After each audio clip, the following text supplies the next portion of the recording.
Hello everyone, my name is Bridget, and today we're going to be talking about how to hear your ancestors and how to awaken your DNA.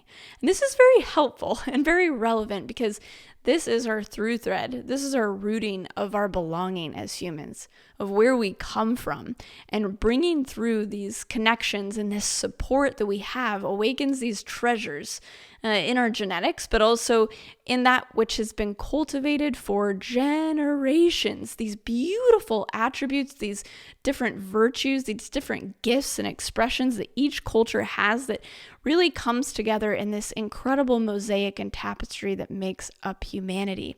So it's very relevant. It's very needed today because a lot of us have been disconnected from our motherlands, our home spaces, our cultures, and we're just walking around not knowing who we are or what we are. It's just making up a bunch of new things, which is really fun and creative.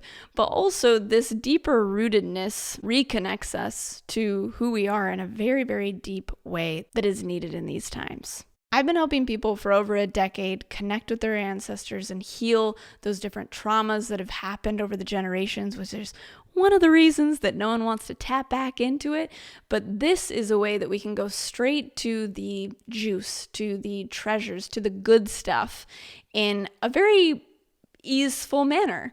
And a lot of how I've recommended is through meditations, through shamanic journeys, which I have in my ancestral healing course down below.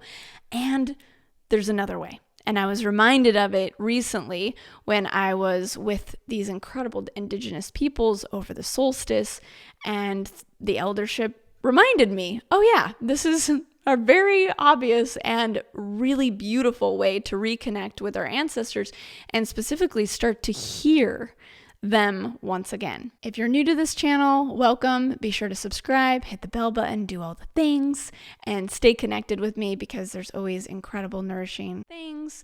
And I also wanted to let you know, for any of the women out there, that I am having a Ireland women's retreat coming up for the full equinox. It's going to be incredible. We're going back to the homeland, folks. We're going to be living everything that I'm talking about in this video to reconnect with our ancestors, to awaken our blood and our bones to this vibrancy that lives within us that is often dormant and latent, and reconnect with each other as women. So if you have Celtic blood, or if you're wanting to just reroot with a group of women, this is going to be amazing. The link's down below, so you're invited to Ireland with me this September. So the thing that we need to contextualize before we get into how we connect is for you to understand. Some of you might already have heard this from me, maybe you haven't, but we need to understand what that true spirit of our particular ancestral cultural heritages is. So you might be a pureblood of a certain lineage, or you might be a mutt like I am. Many of us are mutts today. And so we got a lot going on. And there's a lot of voices, there's a lot of ancestors, there's a lot of lines. And each of those lines has a particular spirit to it. It's called the tribal soul.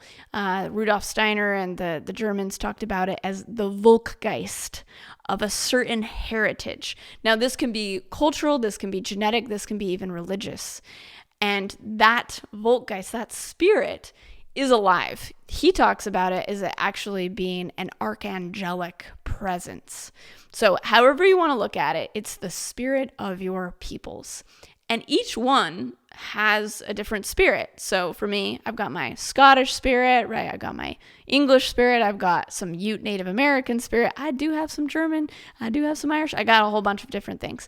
And each of those has a spirit to it. This Volkgeist, or this spirit, is held in the land.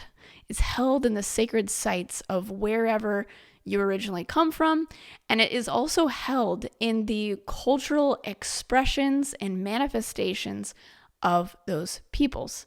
The songs, the dancing, the art, the architecture, the language, everything that makes up the cultural identity of those peoples. That is a manifested, beautiful expression of the spirit of those peoples, right? The stories, all of those things. That's the living energy. That's the Volkgeist. So the quickest way really is to go back to your ancestral homelands, because your DNA will remember, your cell memory will remember the hundreds, if not thousands, of generations of bones that have been buried there that are alive, that are awake, the ancestors singing, the whispering.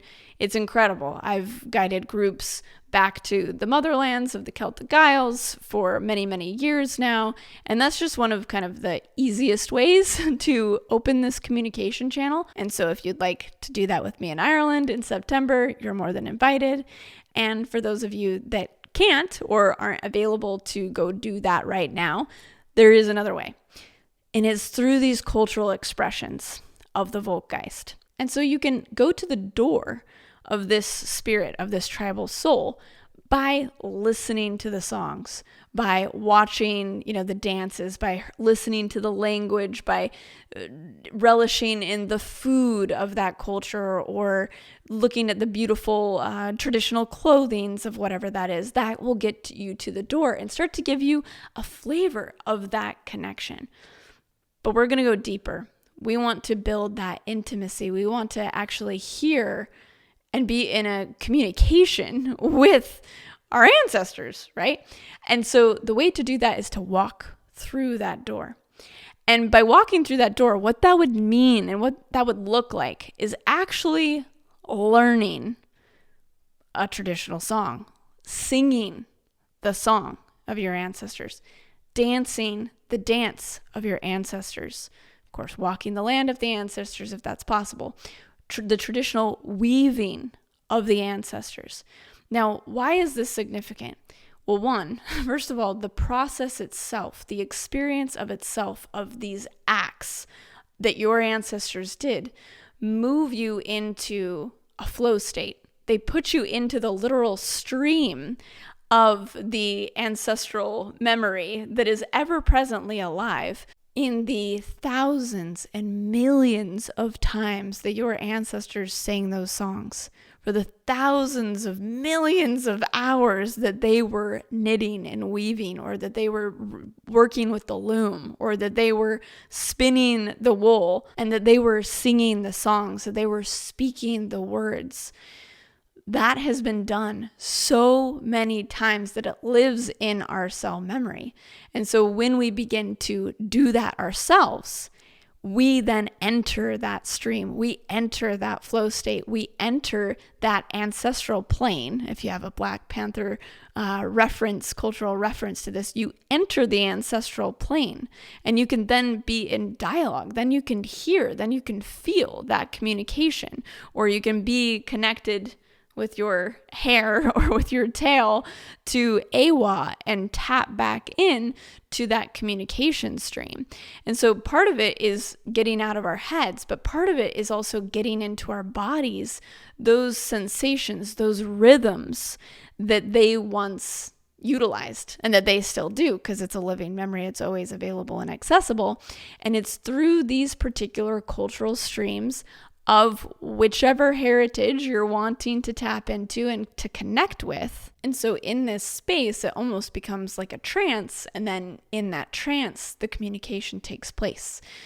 They can enter your dreams, or there can be a whisper. And there's a time-space overlap where that communion is available. And in that communion, you'll also begin to feel your belonging and your through thread connection to all of them. And they can hear you and you can hear them. And it starts to become this subtle and sometimes just a whisper at first communication. And then it becomes stronger and stronger. And there's these impulses of inspiration for things for you to do or create that then creates that strengthening of that connection with them. And also that strengthening of that cultural expression within you that is needed, that then actually nourishes nature and actually nourishes that landscape, that territory that we were meant to steward, that we were meant to preside over.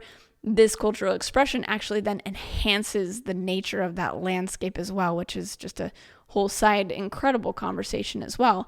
But this is the door, and this is how you walk through it for this enhanced communication. So for me, most of my communication has been when I'm in the physical place of my ancestors. And there's a lot that happens in those places, in those sacred sites, that are just wildly synchronistic. And I have other videos and podcasts that you can listen to, which is really fun and interesting to explore. And I've often danced on the line of this door of really entering in, really, really leaning in. And so when I was sitting with these indigenous peoples, they're going, oh, okay, it's time to lean in. Like, it's really time to walk through the door now. And this is what is needed. And this actually is going to help the planet at this time, because of our connections between each cultural peoples and each space and territory of nature. And so through that invitation and advice and guidance, I thought, well, I'm going to go deeper myself, but I'm going to invite other people along. And so hence this Ireland women's retreat coming up for the equinox. And I'm going, okay, let's actually learn the traditional ways of weaving. And so this is what we're going to be doing together as a part of course, exploring the quintessential landscapes and sister circles and all of the incredible experiences that I normally do when I'm taking people to Ireland. But with this one, I've been in touch with incredible elders and traditional peoples that can teach us the way of, like, how do we actually spin wool?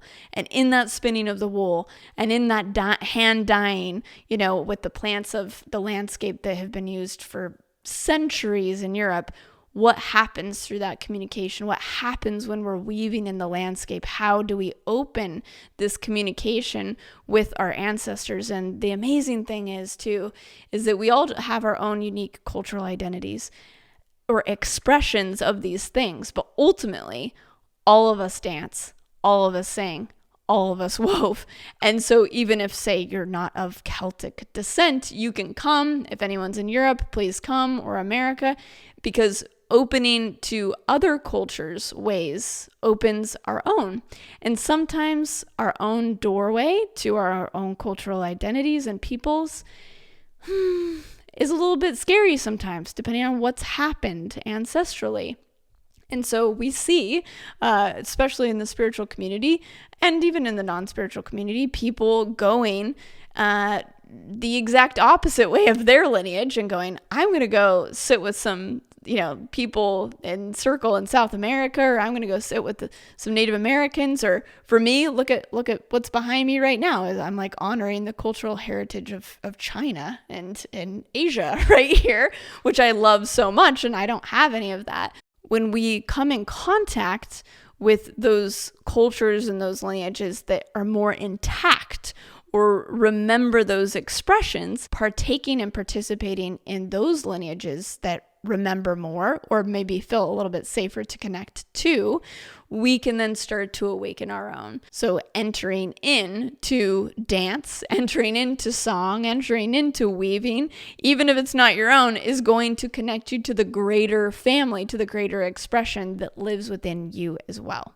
I find this particular way of communicating with and hearing the ancestors so beautiful, because it's a deepening back into our bodies and our crafts and our creativity in the way that oftentimes meditation and spiritual practices keeps us in that open listening availability. But this is another level of invitation into creating again. And in that creating comes the communication and that tactile remembrance. Again, those rhythms that really awaken the cell memory of that availability of that communication. So I just love it. So choose what you're going to explore. What are you going to do?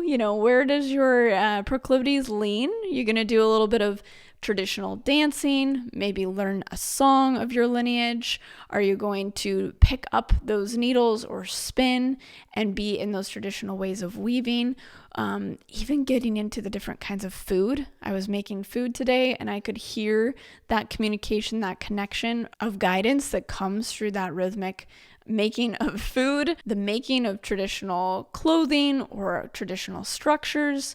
All of those things, the calligraphy of certain lineages, the speaking and the listening to the language itself, all of these things really open those doors. So choose one that you're going to go forward with. And even if you just want to get to the door and listen and intake some of those things, that can really start to stir and awaken those connections within us as well. So thank you so much for listening. Thank you so much for being here.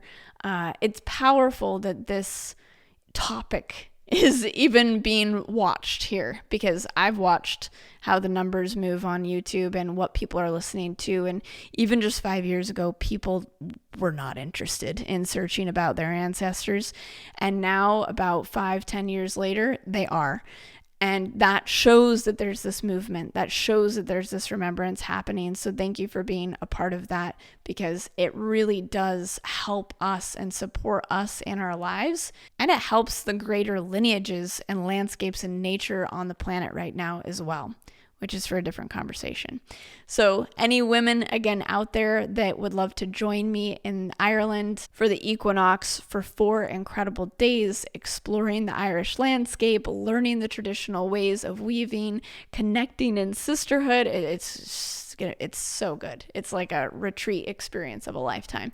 So be sure to go check that out down below. It's already half full, and I would love to hear from all of you. Put down below what you're going to be exploring, and so that we can support each other in that. And again, be sure to like this video, subscribe, hit the bell button, and I will see you soon with more videos. I got stuff up my sleeve that is new and different and is more intimate of where I am as a person, and I'm excited to share that with you. So I've appreciated this moment, and I will see you next time.